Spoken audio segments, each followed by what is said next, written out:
It's time for another edition of Live from Studio M on 105.5 Triple M. I'm your host, Jonathan Sutton. In the early 90s, a female singer-songwriter came here to Studio M. She hadn't even released an album yet, but we invited her because she sounded pretty good. That artist was Sheryl Crow. Now, more than 2 decades later, another singer-songwriter who's toured with Sheryl Crow visits us today. Her resume has a lot more on it than simply hanging out with Crow. This artist released several albums. She was handpicked by the legendary producer T-Bone Burnett to make music for the HBO show True Detective. In fact, she may have been the best part of season 2 of that show. Her sultry voice will mesmerize you, and her work ethic will impress you. We'll talk to her about what it's like to have makeup, which includes dirt, how burritos and enchiladas helped her musical career, and if there's time, maybe we'll talk about her most faithful fan, Ruby. But first, let's hear a song from Lera Lynn, live from Studio M.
So high and falling sounds like a long, long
commercial. Now we're back. We're back live from Studio M on 105.5 Triple M. Our guest today, Lera Lynn. And can we start with, let's go back to your childhood if we can. Okay. And is it true your mom was a singer and that kind of got you in it, or is that a made-up story? She was, yeah. We lived in Shreveport when I was really young, and she would sing on the Louisiana Hayride show, and she would do cover music with bands, like everything from Patsy Cline to Heart. You know, she was kind of like an 80s rock belter / country singer. I don't know if that... Louisiana Hayride. I believe it was just a live show that they did regularly. Wow, okay. Was it a hayride, actually? No. I have no idea. I was not allowed. Oh, okay. You didn't get to see it. And I don't know if this was made up, but that you won a talent competition, and then you were like, I have to be a singer?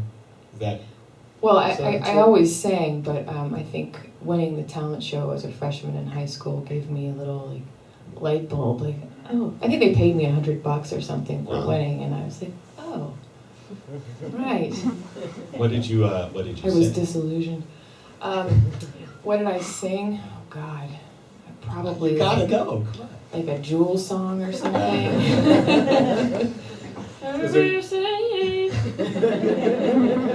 So were you in musicals and stuff or anything like that in school? No? No, in fact, I tried to participate in the chorus, the school chorus, and the teacher hated me. I was the loudest singer, you know. I think I was always like, me, I'll take the solo. You know, that really annoying kid. She was like, shut up, no more from me. Have you been in contact with this person ever since, or do you think... No, but I have some things to say to her. All right, we'll talk a little bit about True Detective, Roseanne Cash, T-Bone Burnett, all that cool stuff. But first, how about another song? Sure, this is a new song that'll be on my upcoming release in the spring of 2016. It's called For the Last Time. It's Lera Lynn, live from Studio One.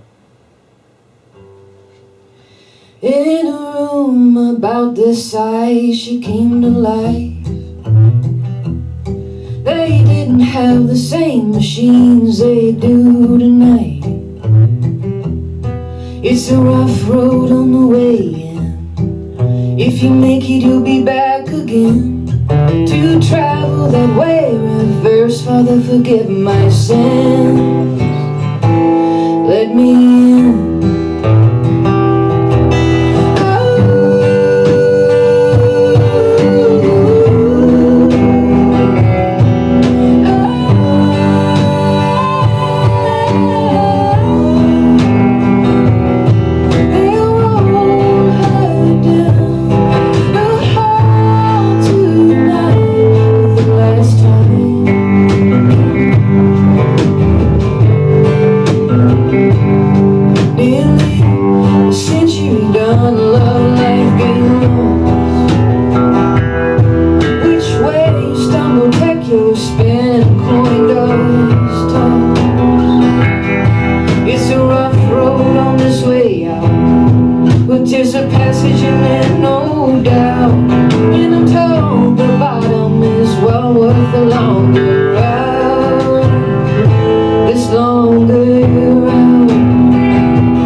like for True Detective, you had to write music for the show, obviously. Did you get to see, like, I feel like when people make music for movies, they watch the scene. But was that happening? Oh, no, not at all. In Okay. fact, I wasn't even allowed to see the script or know anything about the show until I showed up to film the scene. Okay, so Yeah. so how do you do that then? I don't know. You know, T-Bone was there, obviously, to guide the whole process, and he had certain cues from Nick Pizzolatto, the writer, like A Church in Ruins, that was a cue. So we wrote a song called A Church in Ruins. But that's all. It's pretty ambiguous. Yeah. Yeah. But, you know, T-Bone said, Lera, we really need to, you know, develop a character that matches the tone of the show. So she's, you know, got some issues clearly, and they should be expressed through the music. She's angry, she's dark, she's sad.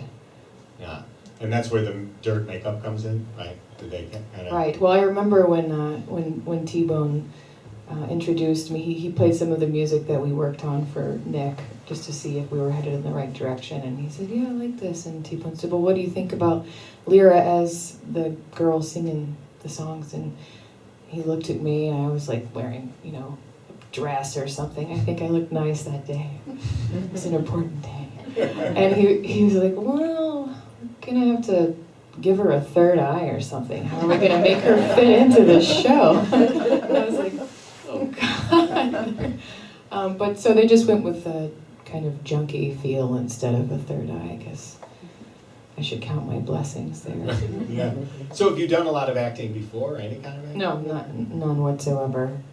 Do you want to do more? Yeah, of course. It's really, really fun, fascinating process. Yeah. So now I have always had a man crush, not as much anymore, but on Vince Vaughn, especially from way back when, from like when he did the movie Swingers, which I don't know if you ever saw it, but you must see it. It's a great movie.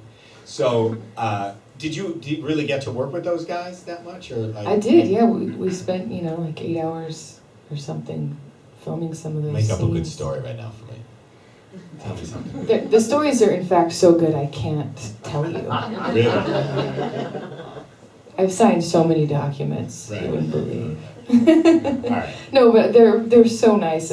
Vince and Colin both are very generous and kind people. They're great to work with. I can see why they've had the success that they've had, because they're... Okay. Come on. Nice to work with. I mean, I guess everyone expects them to be a-holes. That would be Kind the of. snore for Yeah. me. Like, oh yeah, of course they are, duh. Okay, never mind. Let's do another song. Your voice is so beautiful, and then we'll meet the band after. If I'm ever going to stand a chance in Hollywood. Right. You're right. You're right. You're right. So Okay. we'll do a song from True Detective that was written with T-Bone and Roseanne Cash. Okay. And it's called The Only Thing Worth Fighting For. Lera. Am I doing it wrong? Lera? Lera, like Lera. Lera. Lera Lynn. Now I'll say Lera. Lera Lynn live from Studio One. Thank you.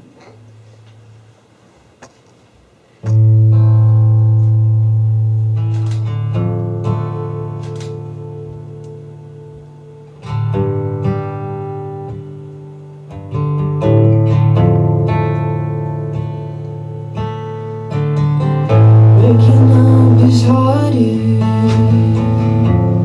than it seems. Wandering through these empty rooms of dusty books and quiet dreams. Pictures on the mantle speak your name softly like forgotten tunes, just outside the sound of pain. Were we like a pair of thieves with tumbled locks and broken codes? You cannot take that from me. My small reprieves are hard to go. Were we like a battlefield locked inside our holy war? Your loving might do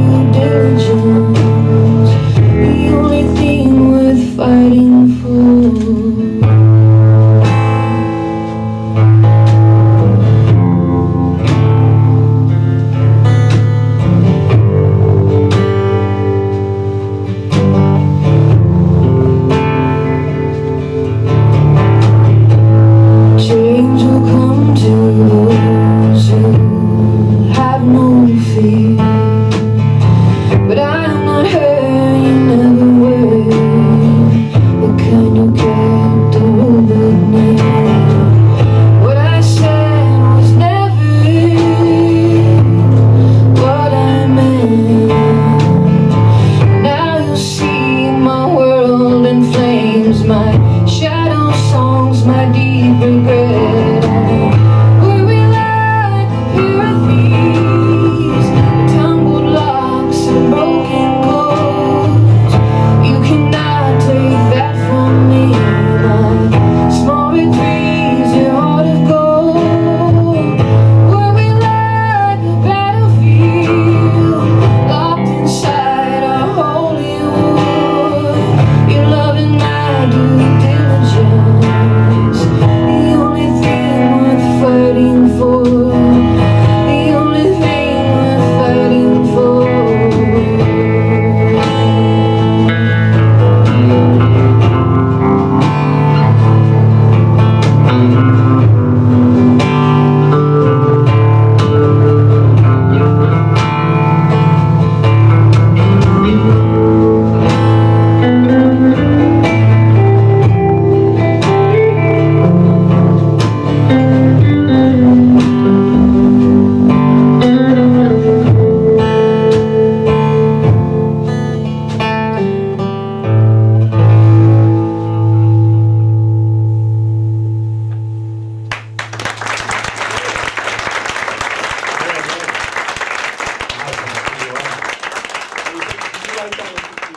You wrote that with Roseanne Cash? Yes. So we had Maya Sharp in here not that long ago, and she was talking about writing with Carole King and how it was kind of like, whoa. Yeah. So like, when you're writing with Roseanne Cash, is there like small talk? Like, how does that go?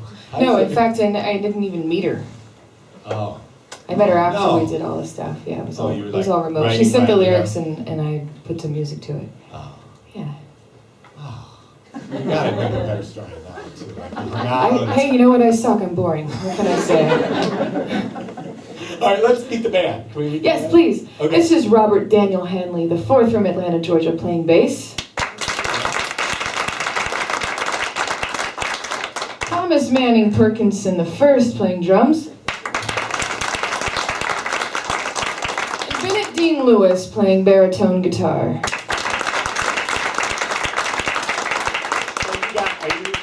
You're working out. You're always traveling, right? I mean, you're on the road a lot. We've been on the road a lot, yeah. Yeah, I looked at your Twitter feed, and there was a fun picture of you all wearing silly hats. Yes, Ben has like a nervous problem with his hands. Okay. When he was a kid, they taught him to knit because he wouldn't stop touching things. He told us he would just knit like these long things. Right, rectangles. Very long rectangles. At least his fingers get to Make Good, paper yeah. hats, yeah. Oh, that, and also music too, I thought. Yeah. That was sort of a good That's why I think you started to play guitar, The, right? the hats are my primary thing. This is the side. That's where he makes his money. Right. So, but touring a lot and traveling so much, you working hard playing music goes way back. When you were a kid, did you actually work a gig at a Mexican restaurant, like on a regular basis? Yeah, how do you find this stuff? Stephanie, no. I'm impressed. Yes, my mom told the people at the restaurant that I was 21 and I was 15. And she was like, she's a recording artist, you know, she's working in Nashville, which was not true yet. Yet she could see into the future, Yeah. I think.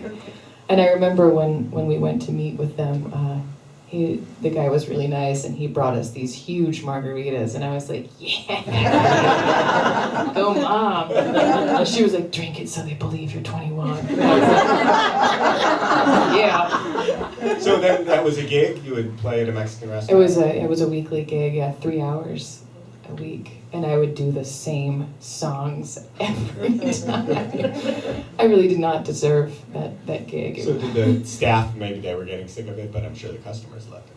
I don't know, we played weird things like Green Day and Oasis. And I thought it was just you by yourself. You had a band, actually? no, it was just me and another guitar player. Oh, okay. Yeah. Yeah. All right, so moving from Mexican restaurants, your first big national TV gig was on Letterman, right? Yes. Okay. So that also could be mildly intimidating, I would think. Extraordinarily, yeah. And he said something, did he? Did he say something about you? I think he did. He said, "I think you're the best musician that has ever walked the face of the planet." Something along those lines. That's what I took from it. But so how was that experience of, because it's a lot of waiting, right? Like you get there super early. Yeah, do No, you guys or- remember what time we got there? It was like Yeah, 6 7 or a.m.? 8, yeah. Oh, yeah. It was early. 4. There was a lot of waiting, but it was so fast, I can't even really remember. Yeah. I took a really long time getting dressed. That's what I mostly remember. And then they kind of just like push you out there and they're like, go. And then they're like, okay, don't go anymore. Get off the stage. Wow. Okay, so it went by quick. So is Ruby, is that your dog, as I continue the stalking here? Ruby Scoops, yeah. Yeah. So is Ruby travel along or no? She's not on this tour, but she often does, yeah. Yeah. So I remember Sean Mullins his dog was a roadie, and he would roadie like went everywhere, but had a problem of throwing up a lot. Oh, no. So is Ruby how's Ruby? She's very clean. She's very neat, and clean, quiet. That's nice. I just always picture bringing a dog along with on gigs. It seems like it would not go well. She's well trained. Okay. I just tell her to lay down on her spot, and she usually does that. Not on the stage though. You don't bring her. Oh, yeah, I do sometimes. Really? That doesn't go so well, though, when she decides to clean herself during a really serious song. It happened once. Everybody was laughing, and I was like, what did I... Oh, no. Oh, there we go. Okay. As long as it's not one of these guys, then it's okay. They actually don't clean themselves. It's unfortunate. It's a waste of time. Okay, we do have time for one more. Okay. What do you want to finish? We're going to do Standing on the Moon, which is off of my latest release, The Avenues. There is it. Live from Studio M. I wanna miss you, lonely as a desert sand. Sparkle like a star, stranger in a faraway land. Pockets tie his hands up, feet stuck right where he stands. Divide grows white when working on one side.